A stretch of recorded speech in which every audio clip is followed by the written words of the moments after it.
The Locked On Podcast Network presents the NFL Big 3 in 30. The three biggest stories in the NFL from our local experts at the Locked On Podcast Network. We bring you the real story, why it matters, what's next, who wins the big game, and more, all in 30 minutes. The NFL Big 3 in 30 starts now with the biggest story in the NFL. Tyrann McLaurin is officially holding out, and no matter how the team spins it, this is the first real crisis of the Adam Peters era. You are Locked On Commanders, your daily podcast on the Washington Commanders. Part of the Locked On Podcast Network, your team every day. It's all going to start off with Tyrann McLaurin's holdout officially beginning on Tuesday and the countdown to contract resolution. All of that's coming up on today's episode of Locked On Commanders, a proud part of the Locked On Podcast Network, your team every day. Take control of your finances with Monarch Money. Use promo code LOCKEDONNFL at monarchmoney.com/LockedOnNFL for 50% off your first year. Tyrann McLaurin did not show up by the deadline Tuesday for veterans to show up and participate in training camp, and that silence speaks louder than anything Adam Peters told us Tuesday morning about the negotiations and the ongoing situation with Tyrann McLaurin. So here are the basic facts of the situation going on with Tyrann McLaurin. Did not report for his mandatory conditioning test on Tuesday, which means he's officially beginning his holdout. He's the only player on the Washington Commanders roster that is not present for training camp. So all rookies, all other vets are present. They did what they're supposed to do. The holdout, as you probably know by now, related to his desire for a new contract. And it could be either an extension, it could be a total new contract that even reworks the current year. There are several options involved there, but the common terminology being used is extension, which means money added on to his contract, which expires after the 2025 NFL season. So one of the questions I've been getting from a lot of people is, how much should we panic now, right? Because in the beginning of the offseason, when this whole thing started, I was telling you guys, I think we're good. I don't have any worries that they're going to get a deal done. Feel pretty confident in that. Adam Peters has said publicly, other people, Dan Quinn, Lance Newmark, said publicly that Tyrann McLaurin is an important part of the franchise, the organization. Everybody understands his value. So really didn't see a problem coming. Once he didn't participate in OTAs, mandatory minicamp, still no panic there, right? So, okay, pretty confident things are going to go pretty well. I even remember saying like around July 15th is probably the moment, right? People are kind of breaking, going on little mini vacations, things like that. And this team likes to do things the right way. So you're not going to bring Terry in to sign a contract with nobody in the building. So around July 15th, around July 15th, Tyrann McLaurin decided to go public with his frustration, his feelings of disrespect. That changed things a little bit. I'm still confident that I think Tyrann McLaurin plays for the burgundy and gold this year, but obviously there's some tension here, and there's some hurt feelings, and there's some separation between the two sides and all these things. So with him holding out of training camp, it's a little bit of a different page to this story. Right now, my meter's probably at about a 6 out of 10 right now. And that's certainly up from where it was before because this is a holdout. It's not a hold in. If it was a hold in, I'd feel like, okay, they're probably pretty close. Like Terry wants to be nearby if they got to go put, pen to paper and do all these things. But a holdout really kind of signals that you're not really close, at least close enough to have some like goodwill here for Terry and the team. And this, like I said, is the first real crisis, if you want to call it that. And crisis might even be a little bit overblown, but this is the real first true conflict that this team has had to go through with Adam Peters at the controls of the franchise. So that's really going to be, this is going to be your first kind of sample of how Adam Peters is going to be as a general manager. So it's going to be interesting to see how this whole thing plays out. It's not higher than 6 because it's just day one of training camp tomorrow. It's not, we're still not in the point where like Terry is missing critically important parts of the install and all these things. Like these guys are installing things that Terry probably already knows and all this stuff. So I'm not really worried about that. So you just still have some time, I think, until you start to get worried about that specifically. I think you're talking early August, right? So where's the disconnect here? So the disconnect obviously is in the contract, right? Currently, Tyrann McLaurin's contract gives him around $23 million annual average value, which has been surpassed by the top of the wide receiver market, which every contract eventually gets surpassed. You understand that. But right now you've got deals in the wide receiver market exceeding $30 million per year. And you even have a number 2 receiver for one NFL team the Cincinnati Bengals, making more than Terry is making as the number one receiver. And that certainly is part of what has kind of sparked this whole thing.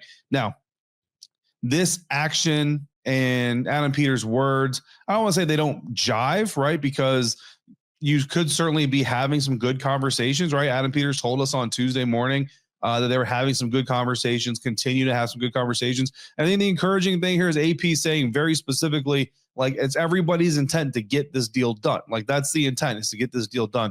So there's not like a we'll wait and see, or, he's got to do this, or he's got, like, the intent is to get the contract done. And there's good conversations. But again, like I said, with the holdout, you just kind of have the feeling like it's not good enough, or maybe they're good conversations, but Terry's like, hey guys, like, we should have been having these good conversations a month ago.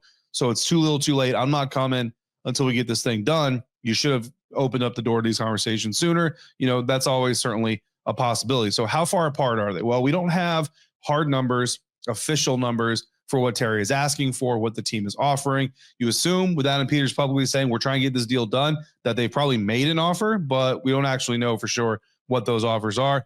The speculation that we can give, the best speculation we can give, and I want to make 100% sure everybody understands it's speculation, is they're probably $2 to $3 million apart on the annual average value. It's the guarantees typically that are far apart, like maybe $10 to $15 million range, right? And here's the analytical speculation behind how we got to that number, right? It's basically an educated inference, which is the adult way of saying educated guess, right? So it's an educated guess, but it's based on history, right? It's based on history and what is most likely to cause tension in these types of conversations, right? So you look at the precedent for contract negotiations, and in almost every modern NFL contract dispute, you go back to AJ Brown, Nick Bosa, Deebo Samuel, and then Nick Bosa and Deebo Samuel are two contract disputes that Adam Peters was at least on the staff as part of those conflicts, right? The final hurdle is rarely annual average value. Usually the hurdle is guaranteed money and just terms of the overall contract structure. So I think that's probably where we're at with the Washington Commanders, because again, Adam Peters said on Tuesday, quote, we're having some good conversations, end quote. If you're $10 million away on the annual average value, you're probably not having good conversations, right? You're going to say, yeah, we're talking, we're working, we're trying to come to it, but to have, we're having good conversations typically probably means you're probably fairly close on the annual average value. You're just not close on the guarantees, or at least close enough on the guarantees. A full holdout by a guy who prides himself on being a team leader, being a good soldier, being the guy who, always has a smile on his face, even in the toughest moments, like that adds a little bit to this. Like Terry, like to kind of put it in the way, like Terry's not really the guy you would expect to do this. So the fact that he's doing it again kind of signifies that there's probably a pretty decent gap between where the Commanders are guarantee wise and where Terry McLaurin is guarantee wise. But then again, just trying to read between the lines with AP saying there's good conversations means they probably have the total number and the average annual value of the contract fairly close, if not set. It's now we're talking what's guaranteed, what's incentives, what's signing bonus, what's workout bonus, what's this, what's that, right? So if you're using realistic expectations on this, while there's no numbers being reported, the sticking point of these deals usually has to do with guarantees. And I always kind of go back to Le'Veon Bell leaving the Pittsburgh Steelers, and then years later kind of reflecting and saying, there was $2 million that I wanted guaranteed. They didn't want to guarantee the $2 million. They wouldn't budge. I wouldn't budge. I ended up leaving. He ended up sitting out a whole season, going to the New York Jets, and then he basically just fell apart from there, right? Just wasn't ever the same. And looking back on it, he wishes he would have just taken the deal, $2 million less than guaranteed, kind of bet on yourself type of deal. Go out there, earn that money, earn that $2 million, right? Because it's not like if it's not guaranteed, it's not earnable. It's certainly earnable. I think that's kind of where Terry maybe is feeling the strain of like not being valued. He's like, I think I deserve you being willing to guarantee more of the contract instead of you making me go chase the carrot. Just give me the carrot and trust that I'm going to do good by that, right? So some of the ripple effects here. Obviously, you have Jaden Daniels, the relationship between quarterback and receiver, very important. I'm not super concerned about it right now. Again, like I said, because that relationship was super strong. Jaden is not going to be bothered by this. He's not going to go out there and be like, well, I'm not going to throw Terry the ball as much as he held out for a little bit. That's not going to happen. Locker room effect, a team captain. Obviously, he's got some influence, but as far as like creating dissent, like I don't think that's going to be a problem. There's enough leaders in this locker room that missing Terry, while you would love to have him out there, it's not going to like tear the locker room apart. And then preparation. I think joint practice. If Terry isn't in New England for the August 6th joint practice, that's when I will get worried. Like that's when like my panic meter is probably gonna hit like an 8. You know what I mean? If we don't have a trade request by then that's probably where my panic meter personally would probably hit about an 8. And then after that, like following, once he starts missing some preseason games and some joint practices, then you start getting worried about the ramp up to the season and the entire situation. So that's kind of where we are with Terry McLaurin right now. Captain, holding out, a veteran that everyone is eager to see out there. Summer sports are in full swing, and whether you're all about baseball under the lights, golf on the green, or high-stakes soccer action, FanDuel is the best way to make every game even more exciting. You're already following the action. Why not make it a little more thrilling? With FanDuel, you can get in on the game while your friends are getting sunburned at the beach. It's easy to use, fast to pay out, and makes even regular season games feel like must-watch events. Whether I'm placing a same-game parlay or watching a bet right in the ninth inning, FanDuel makes it feel like I'm part of the action. If you're new to FanDuel, new customers can bet just $5 and get $150 in bonus bets if your first bet wins. Open the FanDuel app today or visit FanDuel.com/lockedon to get started. There was a glimmer of hope on Monday, but early Tuesday, Trey Hendrickson made his holdout clear, and the Bengals are going to have to get there on guarantees. You are Locked On Bengals, your daily Cincinnati Bengals podcast. Trey Hendrickson, James, as he has left the state after Mike Brown expressed some optimism and shared his opinion that he thought it would get done, that he wanted to get it done, that he thought Trey wanted to get it done. It did not happen, unfortunately, between the last time we recorded and now as we talk in the early afternoon on Tuesday. Holdout. Officially a holdout. Not going to be present tomorrow for their first practice on Wednesday of camp. It's expected. It's what it is. It's expected. I don't think anyone should overreact. Naturally, on social media, people are overreacting, and that's fine. It didn't feel like it was imminent. I think Mike Brown gave us his thoughts, but I never felt like during that, even if you felt optimistic, and I think we both did, that things were close, like really close. At least I didn't think it was really close and about to get done. And I would have been surprised and I will be surprised if we see Trey until the deal is done. And I think that this is what he's saying. That's why he posted the Instagram story, tagged Florida with the sunrise on Tuesday. Lets everyone know, hey, I'm in Florida. What a funny thing to tag in an Instagram post, by the way. Florida. Well, it's just he didn't want people to know where he lives, right? What city? Fun. Florida. No doubt. Yeah. Welcome to Florida, where the Bengals apparently have training camp. No. Or Texas for Shamar. Oh, no, wait. I think this is one of those things that, and you asked this yesterday, like, will Trey respond? And Trey responded. All the reporting around it, I think it's very clear. Trey has made his stance on what he wants, what he's looking for. And it's clear that the guaranteed dollars aren't there. I'm not sure that they're there anywhere when it comes to an extension right now, in the Bengals and Trey. I'm not sure they've agreed to average annual value.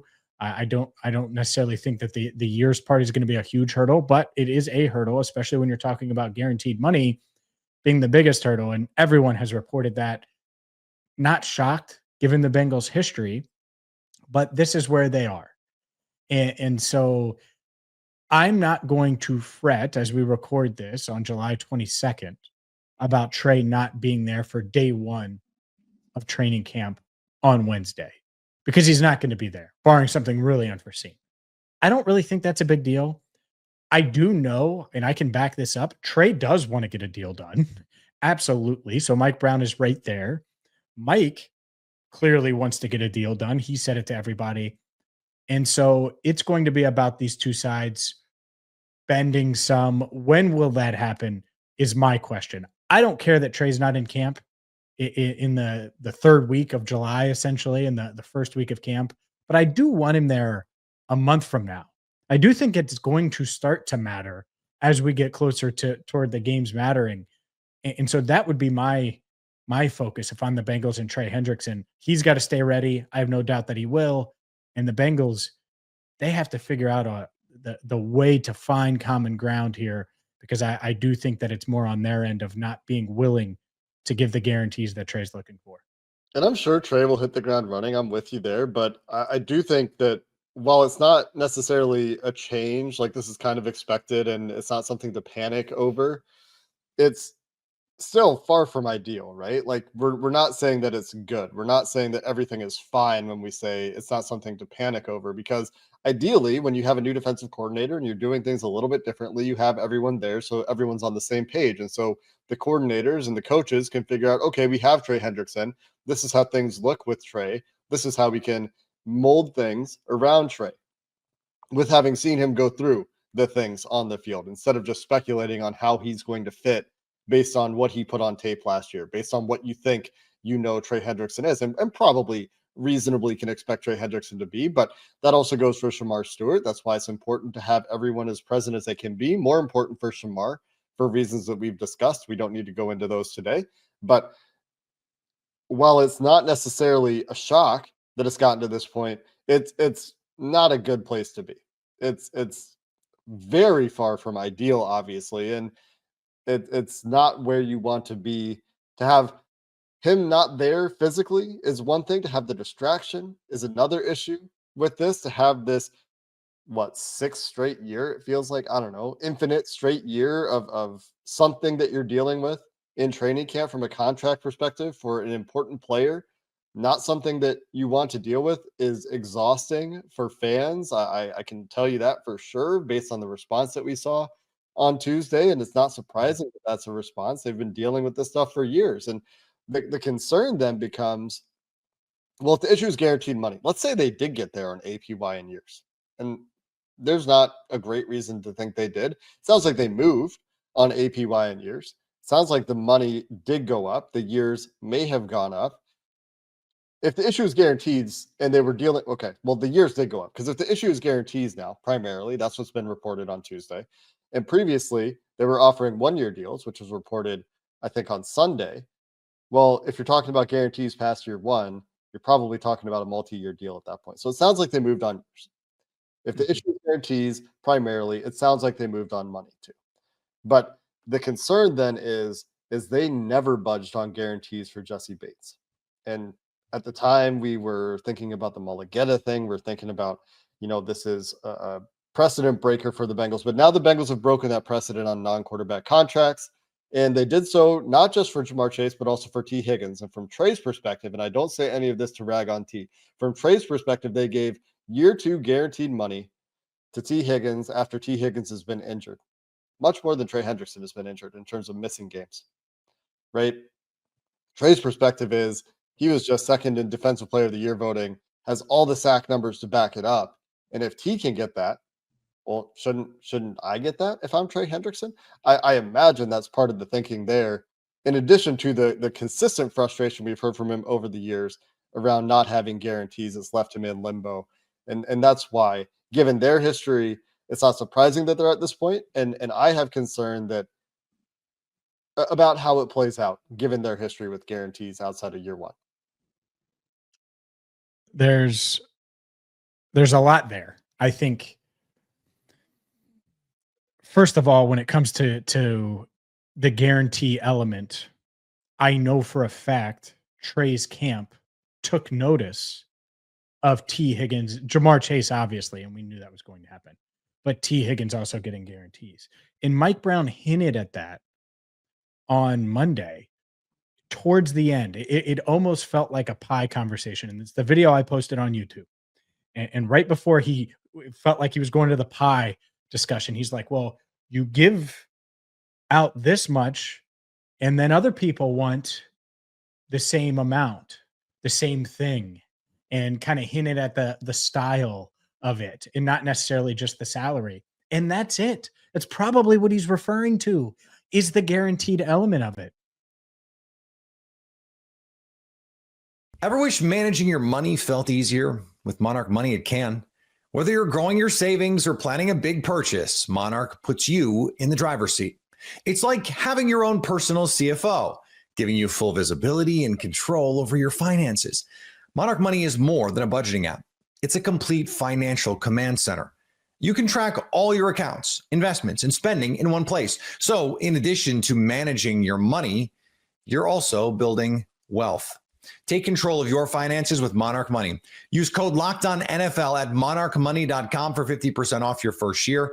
That's monarchmoney.com, code LOCKEDONNFL for half off your first year. It was a shocker when the New Orleans Saints announced that Tyrann Mathieu would be retiring from the NFL. You are Locked On Saints, your daily New Orleans Saints podcast. The New Orleans Saints star safety Tyrann Mathieu has announced his retirement, and now every eye seems to be turning to rookie third-round safety Jonas Sanker and third-year safety Jordan Howden to figure out who's going to lead the way at the position next to veteran and recently acquired safety Justin Reid. Let's start off with the implications of the retirement. A lot of people want to know what's going to happen with the cap and all this. $1.53 million is saved this year, and about $2.5 million comes off the books next year in 2026 when it comes to his dead cap. That's it. That's the savings. It's not a huge amount of savings. Remember, Tyrann Mathieu already redid his contract earlier in the offseason, added a bunch of incentives for playing time and all those other things. And so a lot of the money on his deal was already saved at an earlier point in the offseason.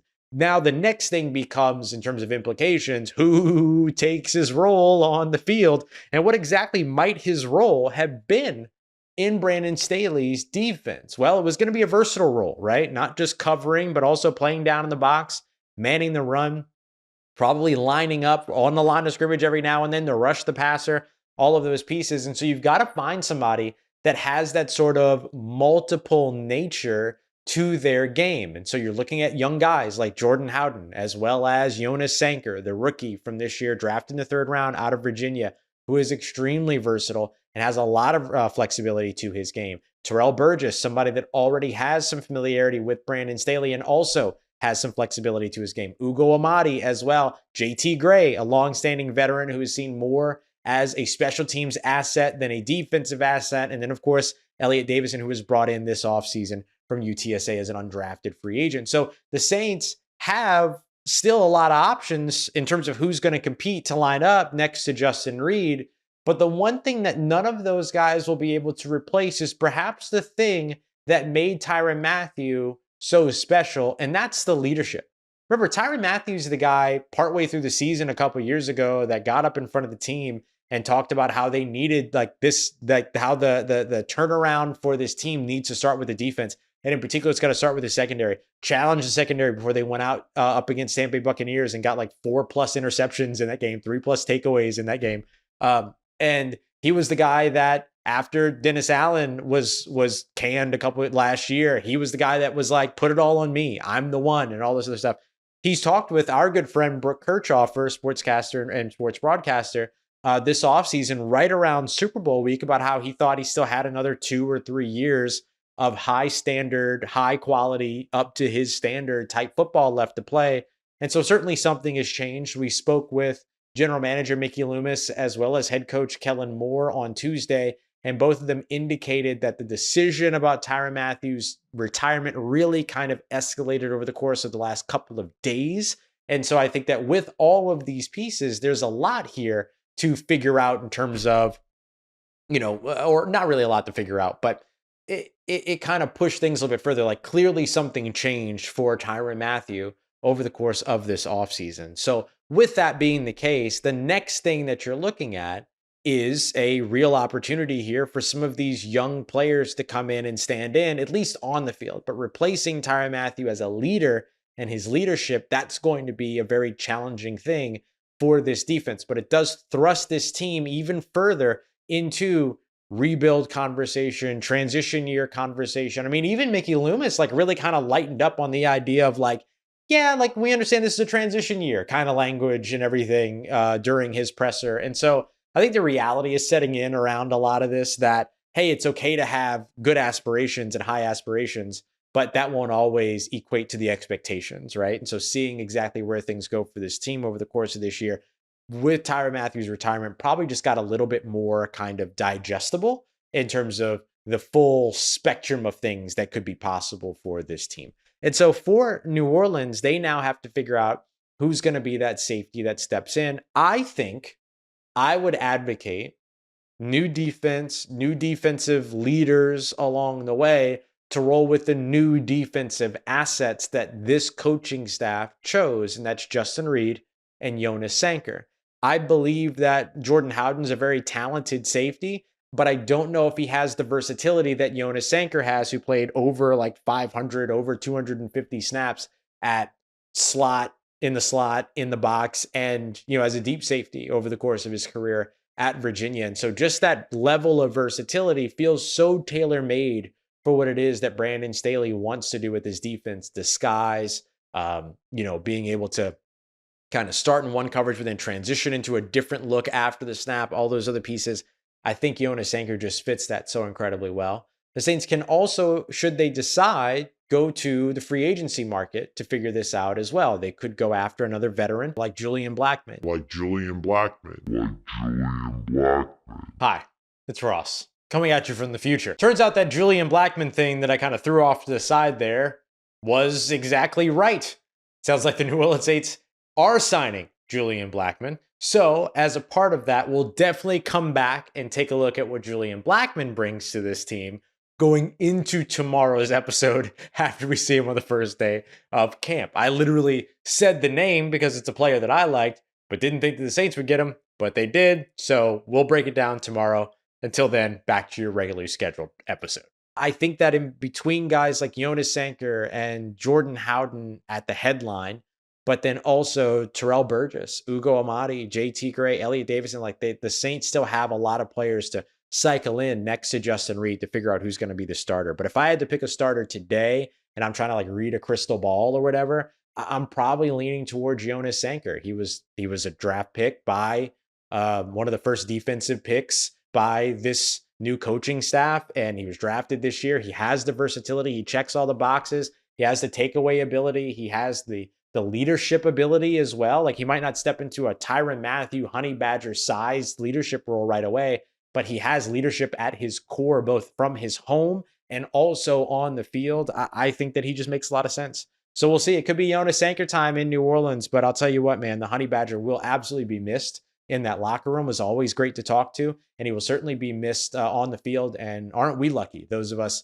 that had the opportunity to watch him from St. Aug to LSU to his NFL career, and then finishing up appropriately back in his hometown and his home city of New Orleans. What a beautiful story I'm still going to say young man because I'm a young man and he's a young man too. So dang it, great stuff for the young man. So really, really excited to see where things go for Tyrann Mathieu. He's got a bright future ahead of him. Should he decide to go into broadcasting, coaching, maybe even going to LSU to do stuff like that? Like, he's done a lot of those, speaking engagements and everything. Just what an incredible person. And so really, really exciting to see where things go for him next, but certainly is going to be somebody that's going to be missed by this team on the football field.